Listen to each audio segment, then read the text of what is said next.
Media वाले भाई, सभी सम्माननीय साथियों, सभी को हमारी तरफ से राम राम नमस्कार। साथियों, आज हम शौक में नहीं बैठे। आज देश आजादी की दूसरी लड़ाई लड़ रहा है।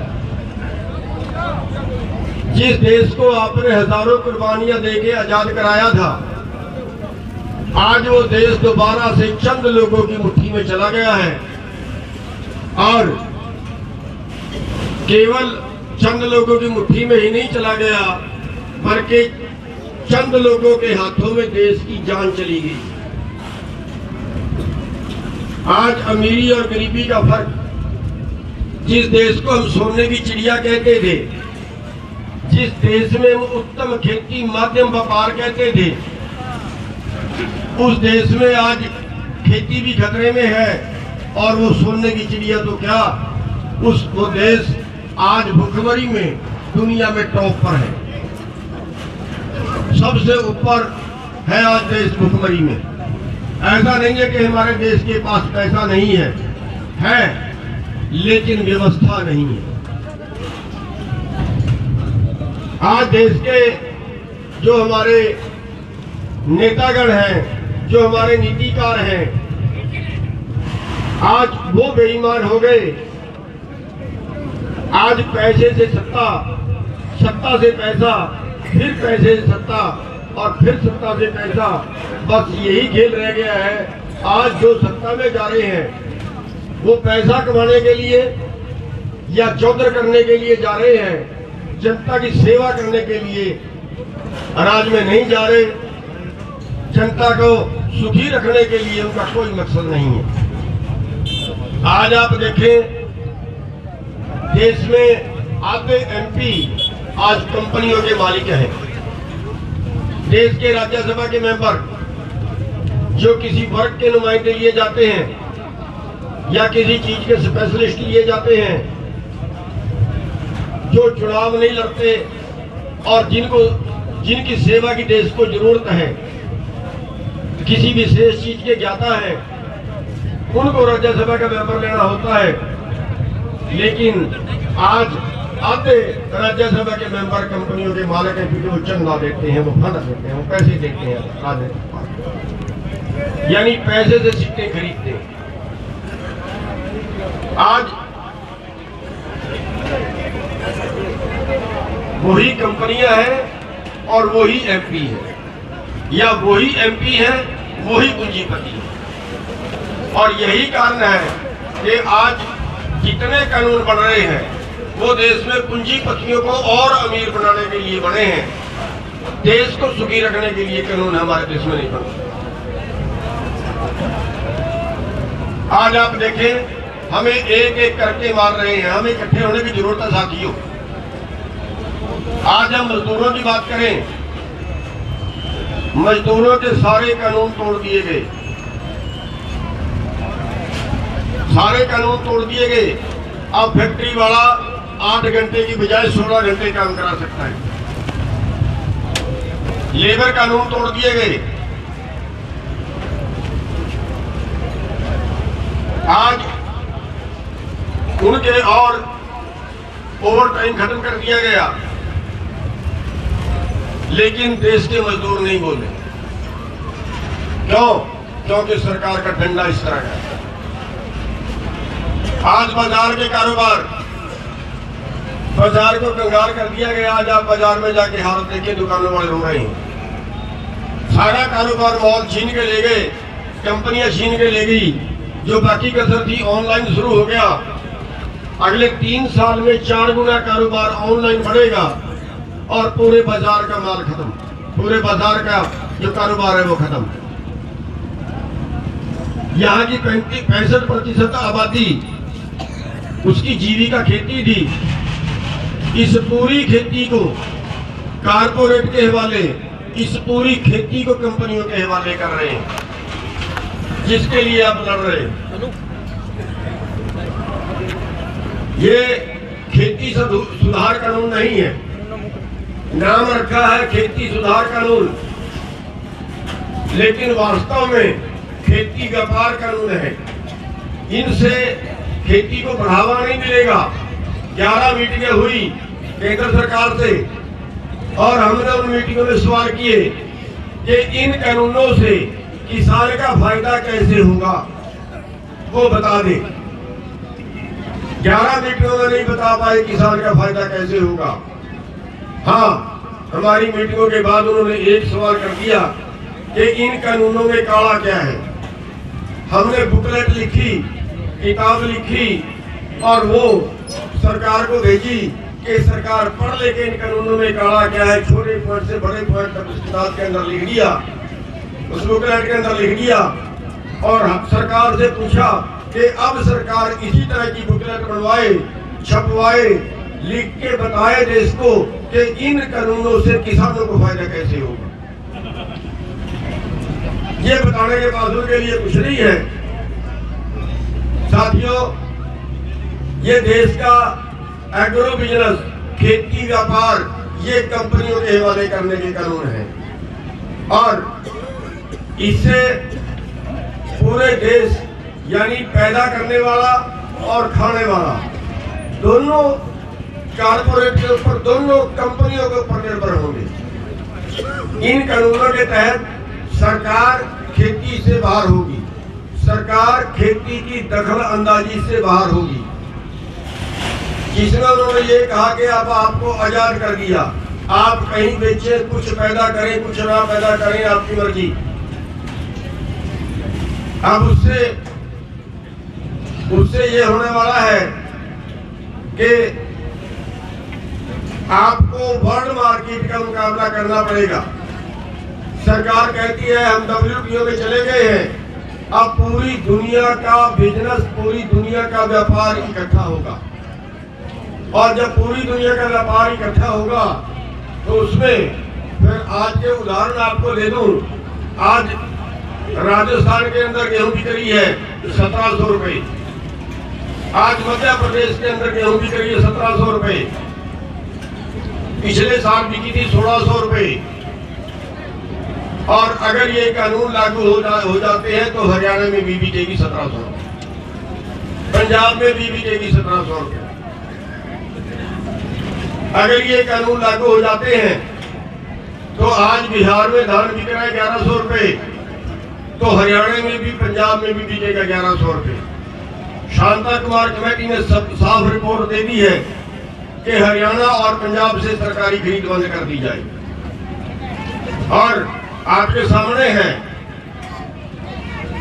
कि इन्होंने किंतु परंतु लगानी शुरू कर दी है।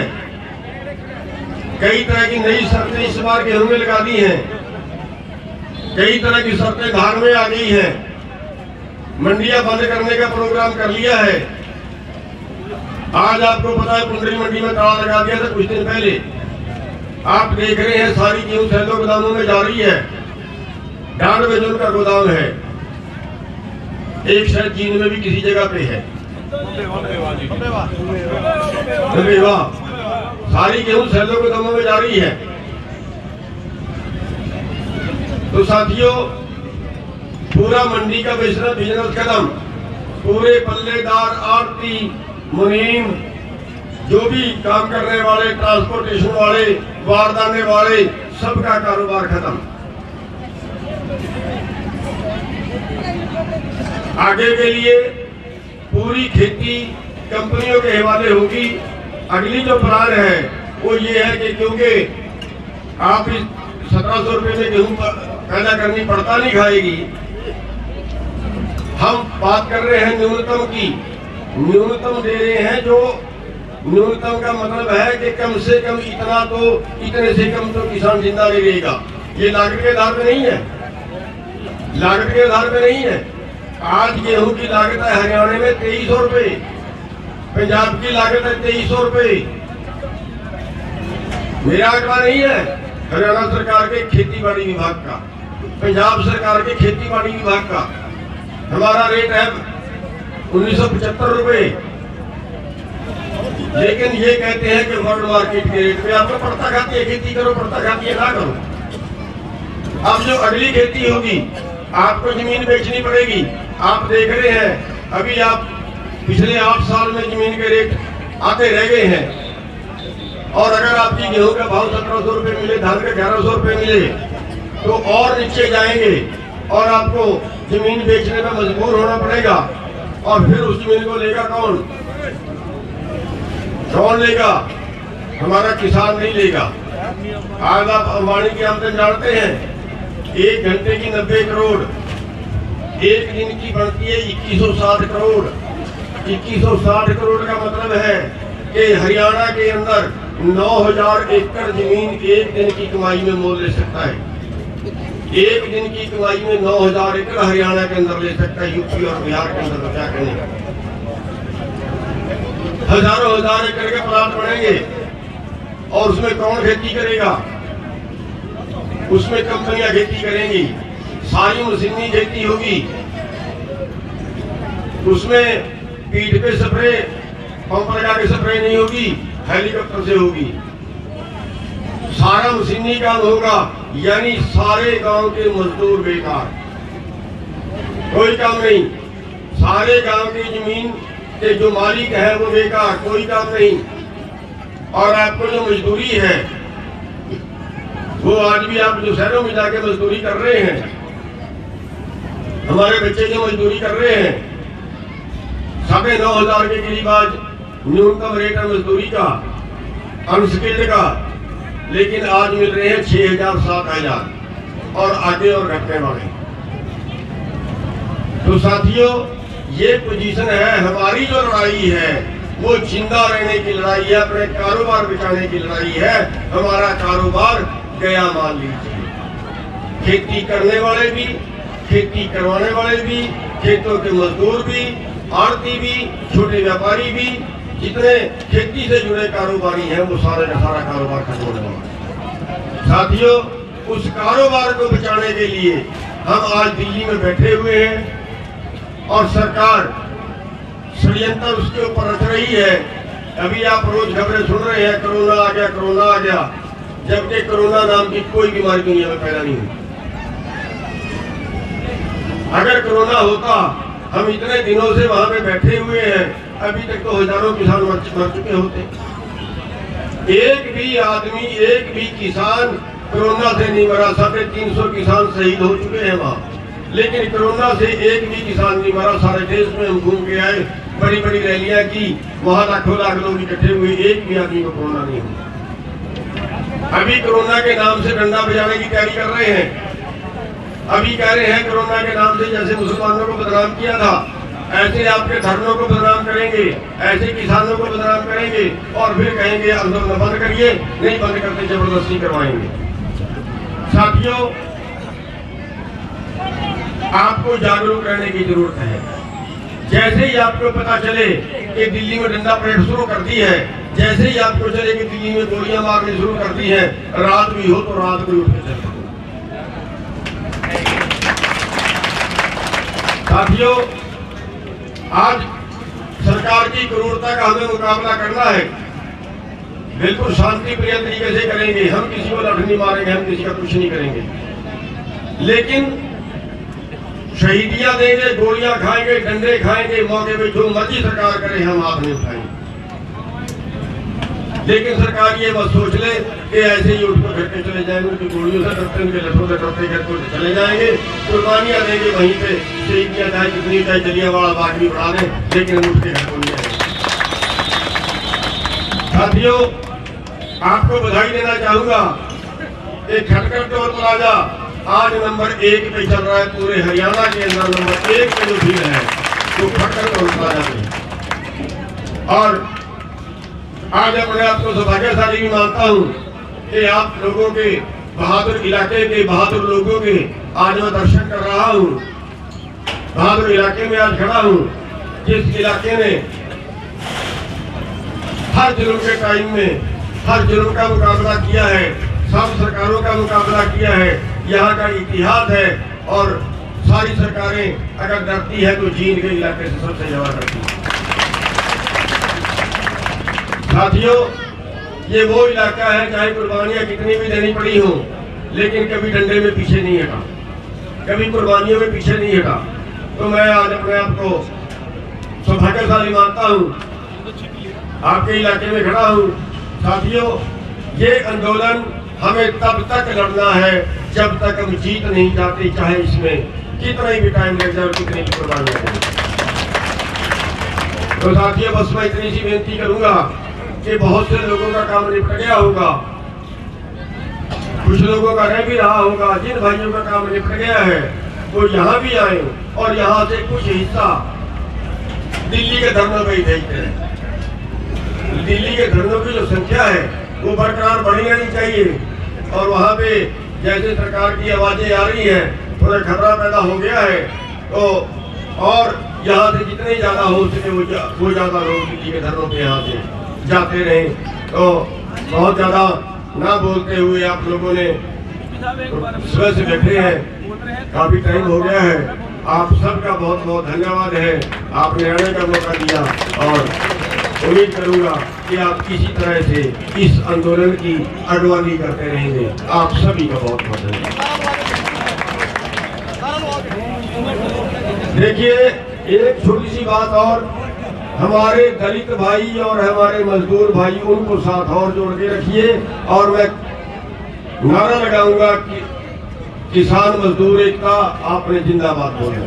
किसान मजदूर एकता जिंदाबाद, किसान मजदूर एकता जिंदाबाद, सारी जातियों का भाईचारा जिंदाबाद, शक्ति प्रगति का भाईचारा जिंदाबाद, सभी धर्मों का भाईचारा जिंदाबाद, सभी धर्मों का भाईचारा जिंदाबाद। जय जवान जय किसान।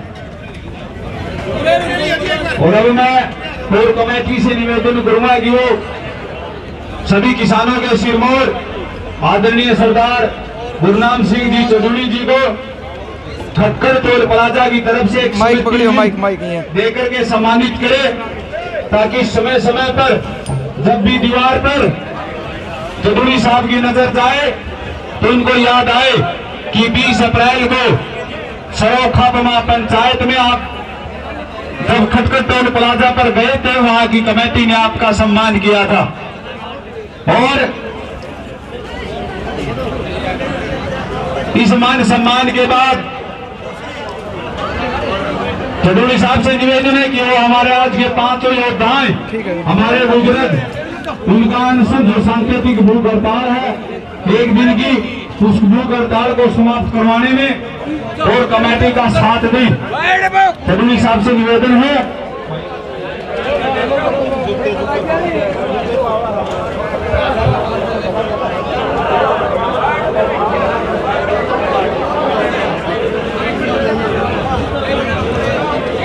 पांच जो डेली किसान हैं, चाहे महिला किसान हो चाहे पुरुष किसान हो, आप देख सको